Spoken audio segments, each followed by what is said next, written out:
Okay, let us start with the today's class. Today we are going to cover the chapter number 3 of CSET paper number 3, that is EBE, Economics and Business Environment. A very important chapter, not only for the academic point of view, not only for the paper point of view, but as well as for your personal knowledge. हर साल हमारे देश के अंदर budget आता है, आपको पता ही है फरवरी के अंदर ये बजट हमारा आता है and so many things are depending upon this budget regarding our economy and our country, how the things are going to work out. We used to critically analyze कि budget के अंदर क्या क्या changes किए गए, क्यों किए गए, good changes, bad changes. I just want to say you being a good professional, अगर आप एक अच्छा CS या एक अच्छे CA बनना चाहते हैं लाइफ के अंदर, तो आपको बजट की बहुत अच्छी समझ होनी चाहिए.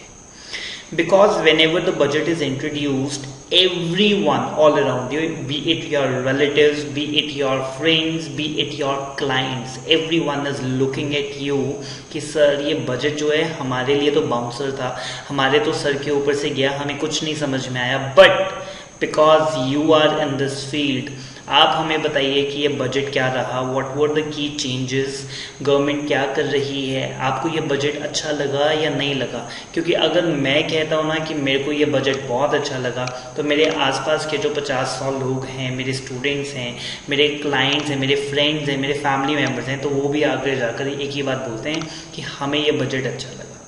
देखिए, बजट का मतलब ये नहीं कि सर हम बाद में न्यूज़ देख लेते हैं. देखिए, न्यूज़ में कुछ नहीं आता, वो तो ना लेमैन पॉइंट ऑफ व्यू से बताते हैं कि जी रेस्टोरेंट में खाना हुआ महंगा, मेकअप का सामान हुआ सस्ता, और पिज़्ज़ा हुआ महंगा, गाड़ी खरीदनी हुई सस्ती. All in vain. That is not at all even the tip of the iceberg. That is not even the 1% of the budget, जो बजट एक्चुअली बताता क्या है.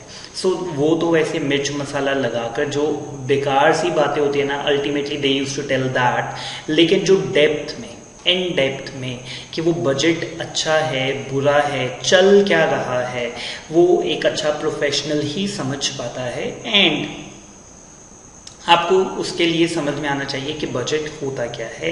और that's what we are going to do in this and the upcoming classes. आपको budget के क्या क्या parts होते हैं, बजट के अंदर कौन से फील्ड सबसे ज़्यादा इंपॉर्टेंट होते हैं, बहुत सारी बातें आपको बजट के बारे में बताई जाएंगी. सो दैट जब आप एक अच्छे प्रोफेशनल बन के मार्केट में आए, you are able to decode the budget by yourself. You should not be looking for some other resource. आप खुद भी बजट को उठाकर अपनी जजमेंट के हिसाब से बता सकते हैं कि एज पर मी बजट मेरे को अच्छा लगा या नहीं लगा, क्या होना चाहिए था, गवर्नमेंट कितनी एक्टिव है, how well they are doing their work. So what we are going to study about in this chapter is the union budget. थोड़ा सा बता देता हूँ जी. हमारे जो देश है जी, इसके अंदर एक सेंट्रल की गवर्नमेंट है और एक स्टेट्स की गवर्नमेंट्स रहती हैं, ठीक है, that you know very well. जैसे अगर पंजाब की बात करते हैं तो पंजाब में कांग्रेस की सरकार है. Captain Amarinder Singh is the CM, that is the chief minister. So Punjab में किसकी सरकार है? कांग्रेस की. लेकिन अगर आप इंडिया में पूछेंगे कि कौन सी रूलिंग पार्टी है, so the government belongs to BJP, ठीक है, and the Modi is the prime minister. So dual powers हैं जी, इन दोनों ने पावर्स को आपस में बांटा हुआ है. तो अगर बजट की बात करें तो अभी हम ऑल इंडिया लेवल के ऊपर जो बजट आ रहा है उसकी बात करेंगे. पंजाब की गवर्नमेंट भी क्या कोई बजट देती है? स्टेट गवर्नमेंट भी अपना बजट रिलीज करती है. The answer is yes. लेकिन that is not in the syllabus. उसका आप जिक्र कहीं नहीं इन नोट्स में देखेंगे, अपने मॉड्यूल में देखेंगे. लेकिन I am just telling you for your knowledge say that Punjab government या हर एक स्टेट गवर्नमेंट भी अपना एनुअल बजट बताती है कि वो खर्चा कहाँ पर करेंगे, उनको क्या रेवेन्यूज होंगे, उसके इम्प्लीकेशन और कैसे वो पैसे हम खर्च करेंगे. लेकिन as of now we are going to do read the budget of the union government, that is the central government, which is been presented on the first working day of each February. Are we good so far? बहुत ही interesting chapter है, बहुत ध्यान से इसको cover up करेंगे. And this is the chapter which is going to pay you off in a very long run. आप ये मत सोचना throughout your life this chapter is going to contribute in one way or the other. तो बहुत ध्यान से करने वाला चैप्टर है. So let us start with the overview of Indian Union Budget. First page के ऊपर टाइनी माइनी फैक्टर्स आपको हिस्ट्री के बारे में बताए गए हैं. Important for the paper point of view, लेकिन अगर एकेडमिक से बाहर आए तो ये इतना कुछ खास रियल लाइफ के अंदर इंपॉर्टेंट नहीं रखते. जैसे कि फर्स्ट बजट किसने दिया था, रियल लाइफ में मेरे से कभी कोई भला क्यों पूछेगा, but paper point of view से इंपॉर्टेंट है. So all the points are to be covered very thoroughly और आपने बार बार अच्छे से करने भी हैं. सो वो कहते हैं कि जी सबसे पहले आ रहे हैं, अगर हम 1 सेकेंड,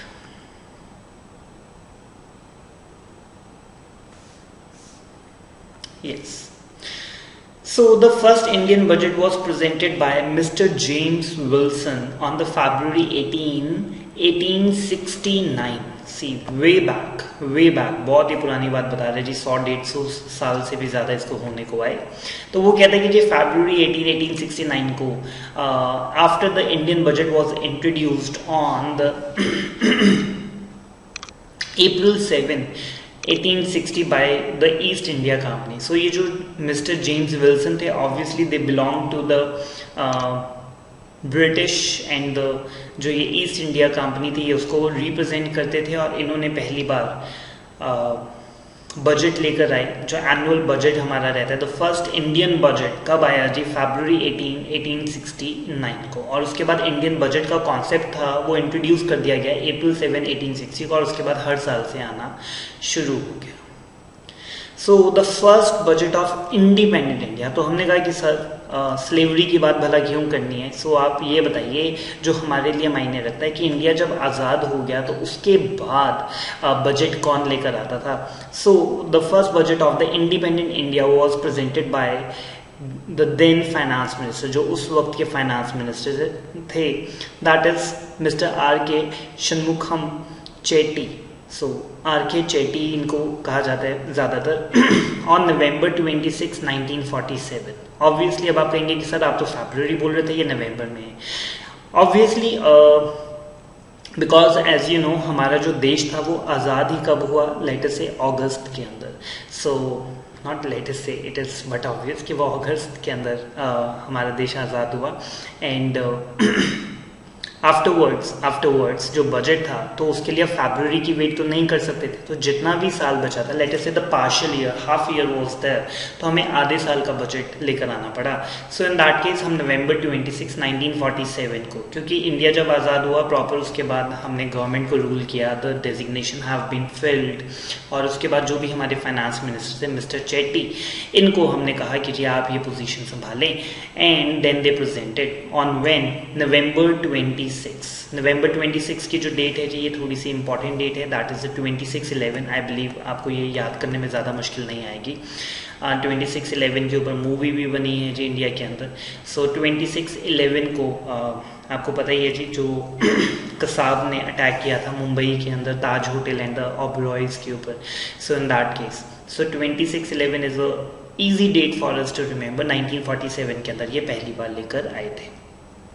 फिर वो कहते हैं कि जी दो हमारे फाइनेंस मिनिस्टर ऐसे भी हुए जिनको हमने अपॉइंट किया, लेकिन इन्होंने कभी बजट प्रेजेंट ही नहीं किया. तो आपने कहा कि सर क्या आप इनको सैलरी नहीं पूरी देते थे, ये अपना काम क्यों नहीं करते. अब फाइनेंस मिनिस्टर नहीं बजट देगा तो कौन देगा. लेकिन ना ऐसा नहीं है. ये नेम्स मैं आपको पहले बताया था, mister K.C. Neogy and the H.N. Bhaguna. So ये दोनों के अंदर क्या हुआ, ये दोनों का अगर आप ड्यूरेशन देखेंगे विकीपीडिया के ऊपर, सो इनका जो ड्यूरेशन था वो बहुत कम था. और इनके ड्यूरेशन के दौरान ना कभी फरवरी आई ही नहीं. For example they were appointed in June और इनको चेंज कर दिया गया बाय दिसंबर. ठीक है, तो ये 6 महीने. लेकिन बजट तो हम कब प्रेजेंट करते हैं, फरवरी में. तो फरवरी में जो भी फाइनेंस मिनिस्टर थे उन्होंने बजट को प्रेजेंट किया. और इनको लेटर ऑन, मैं फिर से अपने एग्जांपल बोल रहा हूँ, लेटर से 1 जून को हमने मिस्टर K.C. न्योगी को अपॉइंट किया और दिसंबर में हमने इनको इनकी जॉब से हटा दिया due to any reason, political और health issues, whatever may be the reason, और इनको हमने हटा दिया. इन दैट केस इनके टेन्योर के अंदर जितनी देर के लिए भी फाइनेंस मिनिस्टर रहे, इन्होंने कभी भी कोई भी बजट इंट्रोड्यूस नहीं किया, प्रेजेंट नहीं किया। सो ये भी अपने आप के अंदर एक अच्छा फैक्टर है, अच्छा फैक्ट है जानने के लिए कि 2 फाइनेंस मिनिस्टर इंडियन हिस्ट्री में ऐसे भी रहे कि जिनको कभी बजट प्रेजेंट करने का मौका ही नहीं मिला, and the reason must be only the short duration of the appointment. ठीक है, जैसे मैं आपको बता देता हूँ, जनरली अब आप मेरे से, आपके मन में शायद आ रहा होगा कि सर फाइनेंस मिनिस्टर को कितनी देर के लिए अपॉइंट किया जाता है। सो जनरली जब भी इलेक्शंस होते हैं, जैसे सेंट्रल के इलेक्शन हुए 2014 में, उससे पहले कांग्रेस की गवर्नमेंट थी, doctor Manmohan Singh were the Prime Minister of India, and afterwards they lost the election and Mr. Modi became the new Prime Minister. अब जो मोदी थे, obviously जब उन्होंने गवर्नमेंट संभाली तो ऑब्वियसली उन्होंने सभी जगहों पर अपने लोगों को बिठाना था, तो उन्होंने फाइनेंस मिनिस्टर की जगह पे किसको बिठाया? अरुण जेटली को। सो अरुण जेटली को जब हम प्रेजेंट करते हैं तो वो 5 ईयर्स के लिए, जब हम उनको अपॉइंट करते हैं फाइनेंस मिनिस्टर की पोजीशन पे, तो generally there appointment is for 5 years. And let us से मिस्टर अरुण जेटली जो हैं उनकी डेथ हो जाती है 4 साल के बाद। सो ऑब्वियसली अब वो जो जगह फाइनेंस मिनिस्टर की हमने उनको पोस्ट दे रखी थी, that cannot be left to be vacated, तो उनकी जगह किसी और को अपॉइंट किया जाता है। ठीक है, सो इनके साथ भी ऐसा ही हुआ होगा कि ये किसी और की जगह पर अपॉइंट हुए होंगे, और इनकी ड्यूरेशन जो थी उसमें कभी फरवरी का महीना आया ही नहीं, और उसके दौरान कभी भी इनको बजट प्रेजेंट करने का मौका नहीं मिला। और जो गवर्नमेंट है ना, वो बहुत बार चेंज करती भी रहती है जी। कभी कोई और डिपार्टमेंट में, कोई और मिनिस्ट्री में आपकी ज़्यादा ज़रूरत होती है तो फाइनेंस मिनिस्टर का डेजिग्नेशन चेंज करके उसे कहीं और भी पोस्ट कर देते हैं। सो ये चलता रहता है जी, इनके इंटरनल मैटर्स हैं। And the last point of this page वो कहता है कि जी श्री मोरारजी देसाई हैं जिनके पास आज तक का रिकॉर्ड है for presenting the maximum number of the budgets, and that is 10। Paper point of view से सारे फैक्टर्स इंपॉर्टेंट है जी, किसी के ऊपर भी एमसीक्यू बन के आ सकता है, हर एक लाइन हमें ध्यान से पढ़नी है। तो जल्दी से सारा का सारा गो थ्रू करते हैं। सबसे पहले मैंने आपको थोड़ा बजट के बारे में बताया कि हम सेंट्रल गवर्नमेंट के बजट के बारे में पढ़ेंगे, not about the state government का जो बजट रहता है। और सबसे पहला बजट जो था वो मिस्टर जेम्स विल्सन ने दिया जी फरवरी 18, 1969 के अंदर, जो कि रिप्रेजेंट करते थे ईस्ट इंडिया कंपनी को। और इंडिया का जो फर्स्ट इंडिपेंडेंट इंडिया का बजट था वो मिस्टर चेट्टी ने दिया, that is Shanmukham Chetty, RK Shanmukham Chetty ने दिया जी नवंबर 26। ये आपके मन में आ रहा होगा कि फरवरी की डेट क्यों नहीं है, तो मैंने आपको बताया कि अगस्त में तो इंडिया आज़ाद हुआ, और उसके बाद नवंबर तक सारी डेजिग्नेशन हमने फिलअप कर दिए होंगे कि प्राइम मिनिस्टर कौन है, प्रेसिडेंट कौन है, फाइनेंस मिनिस्टर कौन है, डिफेंस मिनिस्टर कौन है, एजुकेशन मिनिस्टर कौन है। सो मिस्टर चेट्टी ने पहली बार दिया जी नवंबर 26, and the date is to be remembered very easily, that is 26/11/1947। और 2 हमारे पास ऐसे फाइनेंस मिनिस्टर भी रहे जिनको फाइनेंस मिनिस्टर की पोजीशन तो मिली बट कभी बजट प्रेजेंट करने का मौका नहीं मिला। सो एक है जी मिस्टर KC नियोगी और दूसरे हैं जी HS बहुगुणा। सो ये 2 फाइनेंस मिनिस्टर ऐसे हुए जिन्होंने अपने ड्यूरेशन के अंदर कभी भी बजट को प्रेजेंट किया ही नहीं। और दूसरी तरफ हमारे पास हैं जी श्री मोरारजी देसाई जिन्होंने 10 बार ये 2 टर्म्स के लिए आई बिलीव फाइनेंस मिनिस्टर रहे, और दोनों टर्म्स इन्होंने पूरी कंप्लीट की। मैंने आपको बताया कि जो एक टर्म रहती है वो 5 इयर्स की रहती है। सो 10 इयर्स के लिए दे वर अपॉइंटेड, एंड 10 बार इन्होंने बजट प्रेजेंट किया कि इंडिया के अंदर कैसे खर्चा करेंगे और कहाँ पे खर्चा करेंगे, इनकम क्या होगी एक्सेट्रा, जो भी बजट के अंदर रहता है। सी बजट तो आप सबको क्लियर है ना, बजट तो हर जगह आप बनाते हैं, हर जगह। अगर आप अपने घर में देखते हैं, so when your father gives your mother the pen money समझते हैं, घर खर्च के लिए जो पैसे देते हैं। सो आपकी जो मदर है वो उसके अंदर भी बजट बनाते हैं कि जी ये पैसे में से मैंने कैसे घर चलाना है, कितने का राशन आएगा, ट्यूशन फीस कितने की जाएगी, जितने भी खर्चे हैं, और दे मैनेज इट। और लास्ट में कुछ ना कुछ पैसे हम बचाते भी हैं कि हमारी अर्निंग्स कितनी है और हम खर्च कितना करेंगे। ऑब्वियसली देखिए, अगर मैं अर्निंग से ज़्यादा खर्च कर दूंगा सो मैं एक अच्छा बजट नहीं बना रहा हूँ। लेटे से मेरी अर्निंग्स पर मंथ की 5 लाख रुपए महीना है, बट मैं स्पेंड 10 लाख रुपए कर रहा हूँ, 6 लाख कर रहा हूँ, 7 लाख रुपए कर रहा हूँ। It is not a good thing, and long run के अंदर it is not at all advisable. So am I making sense?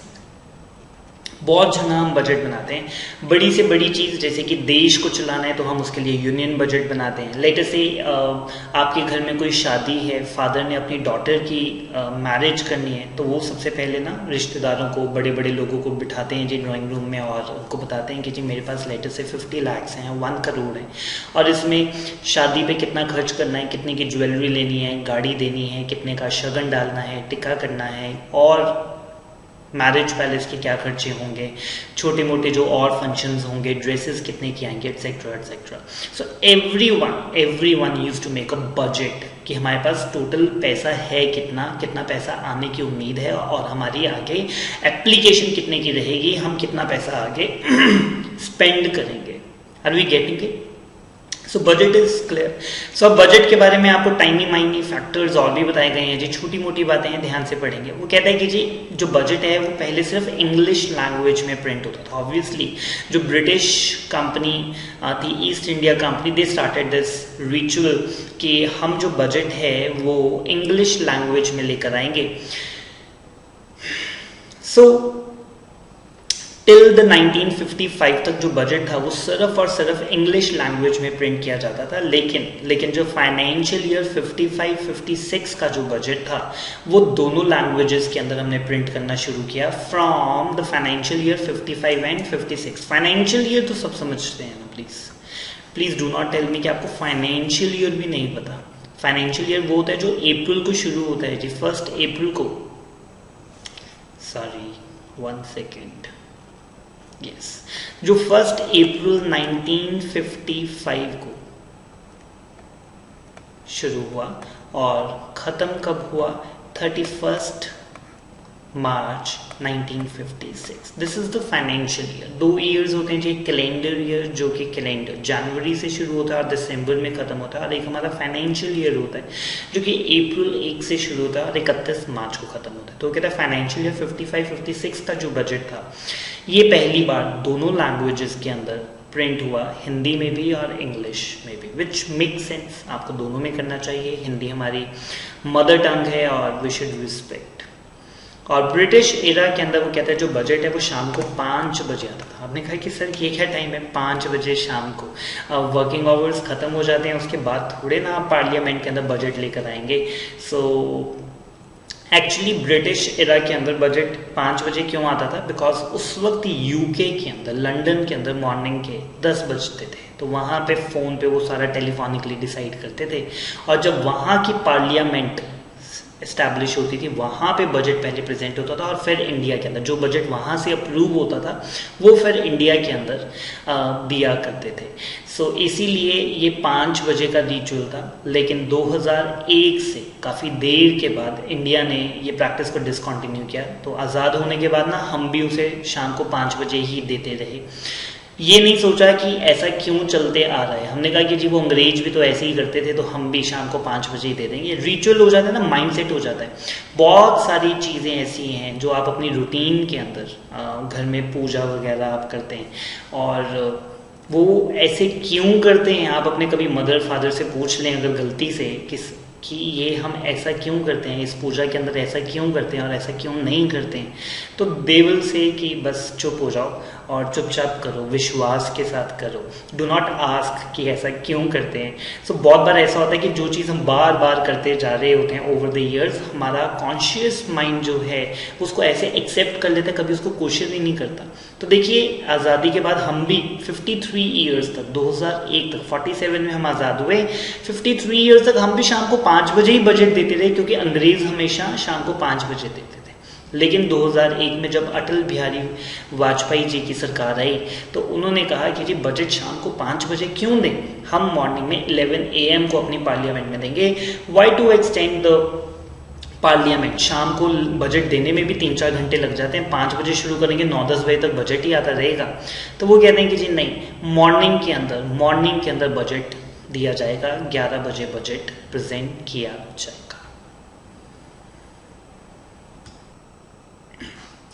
Okay, so let us proceed further. 2017 में ऑब्वियसली जब बीजेपी की गवर्नमेंट थी, बीजेपी मोदी जी कब आए जी, 2014 के अंदर आए।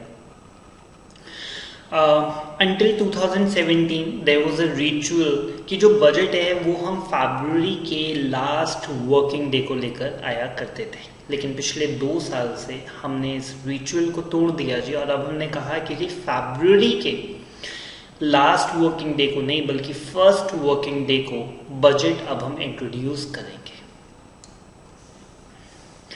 मैं आपको दिखाता हूं जी कि बजट कैसे आता है। आपको समझ में आना चाहिए कि बजट किस डेट को आता है और कौन से फाइनेंशियल ईयर को बिलोंग करता है। 1 मिनट लगाते हैं इसके ऊपर और थोड़ा सा प्लीज़ इसको डिटेल में समझ लेते हैं, बिकॉज कुछ बच्चों को ये क्लियर नहीं होगा। और इसके पीछे जो लॉजिक है कि फरवरी लास्ट डेट की जगह आप फरवरी फर्स्ट डेट को क्यों लेकर आए, वो भी आपको क्लियर होना बहुत ज़रूरी है।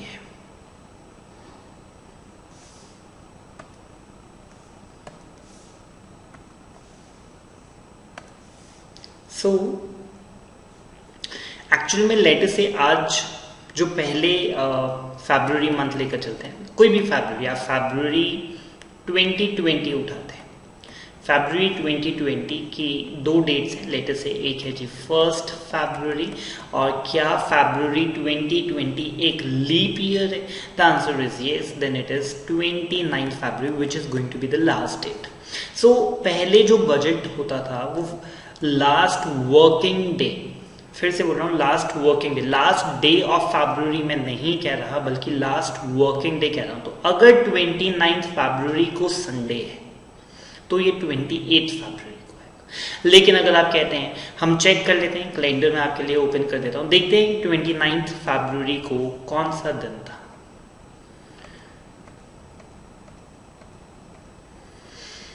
So 29 February को there is Saturday. So Saturday is not a working day. So it is going to be the 28th February. 28th February. But that is as per the old tradition. 2017 से तो हमने change कर दिया. What am I trying to emphasize here is कि what are we supposed to focus upon the working day. देखिए paper के अंदर जो क्वेश्चन आपसे पूछा जाएगा एमसीक्यू के अंदर, वो यही पूछा जाएगा कि बजट किस दिन लाया जाता है, on the first day of the February. बहुत सारे बच्चे उसको टिक लगा देंगे, विच इज इनकरेक्ट आंसर।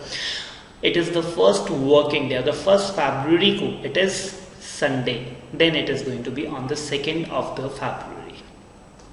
अब the point which I wanted to tell you here is कि इस दिन जो भी बजट आता है वो आने वाले फाइनेंशियल ईयर को बिलोंग करता है। ये बहुत पते की बात है जी, प्लीज थोड़ा ध्यान से इसको सुनेंगे। क्या कह रहे हैं कि जो भी बजट आप लेकर आते हैं, सॉरी देयर इज यस, जो भी बजट आप लेकर आते हैं वो कब बिलोंग करता है, आपके आने वाले फाइनेंशियल ईयर के लिए होता है। तो फरवरी के बाद आप अपने मन में सोचना कि अगला फाइनेंशियल ईयर कब शुरू होगा, अप्रैल में। अगर मैं फरवरी में बैठूं और मेरे से कोई भी पर्सन पूछेगा कि सर अगला फाइनेंशियल ईयर कब शुरू होगा, तो मैं क्या कहूंगा कि जी 1/4/2020 को ये शुरू होगा और ये कब खत्म होगा, 31/3/2021 को खत्म होगा।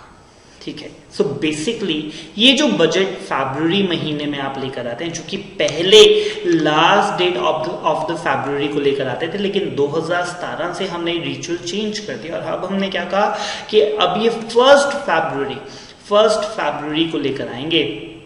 और ये बजट कौन से फाइनेंशियल ईयर के लिए होगा ये मैंने आपको बता दिया। उस फरवरी के बाद जो भी फाइनेंशियल ईयर 1 अप्रैल से शुरू होना है। देखिए बजट मैं टाइम निकलने के बाद थोड़े ना बनाऊंगा।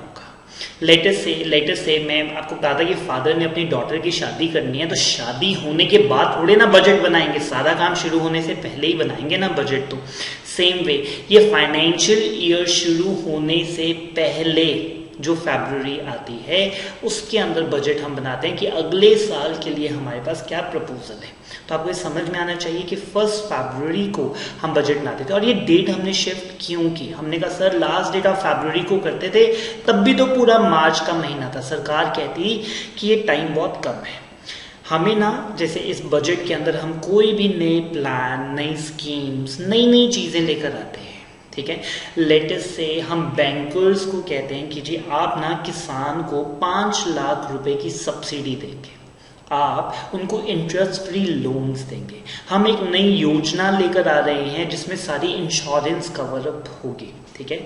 सो ये ओवरनाइट थोड़े ना हो जाएगा, और ये कोई एक या दो लोगों के लिए थोड़े ना है। जनरली गवर्नमेंट जो स्कीम्स लेकर आती हैं that is for 1 crore people, 10 crore people, 50 crore of the people के लिए, और वो अगले फाइनेंशियल ईयर की पहली तारीख से हम अगर इम्प्लीमेंट करना चाहते हैं तो सरकार ने रियलाइज किया कि हमारे पास बहुत कम टाइम होता है, बजट के अंदर इतने रुपए, इतनी स्कीम्स हम लेकर आते हैं जिनको इम्प्लीमेंट करने के लिए बहुत कम टाइम हमारे पास बचता है, 1 महीने में इतनी तैयारियां नहीं हो पाती। और मैं आपको रियलिटी का फैक्ट बता रहा हूँ, बहुत बार पहले ऐसा होता था कि बजट के अंदर कोई स्कीम होती थी, वो 1 अप्रैल से इम्प्लीमेंट ही नहीं हो पाती थी, वो आती थी 1 मई से, फिर वो आती थी कभी कभी 1 जून से, और कभी कभी तो ऐसा भी होता था 1 सितंबर के बाद वो स्कीम लगनी शुरू होती थी।